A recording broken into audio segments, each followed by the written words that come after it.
Korean fugitives arestado ng immigration. Naritong news scoop ni Patrol 45, Raul Esperas.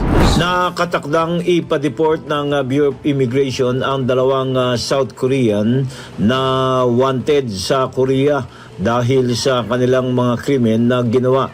Ang dalawang Korean national, sang-ayon kay Immigration Commissioner Joel Anthony Biado, ay naaresto sa dalawang magkasunod na operasyon ng Bureau of Immigration Fugitive Search Unit sa Kalakhang, Maynila at Cebu City.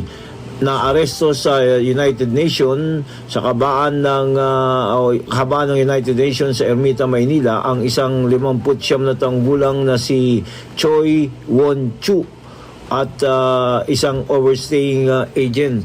Samantalang naaresto naman sa Cebu City, Talisay ang isang 47 taong gulang na si Lee Jil-wan na isa ring overstaying. Sa ilalim sa deportation na proceedings ang dalawa bago ito tuluyang ipa-deport pabalik ng Korea.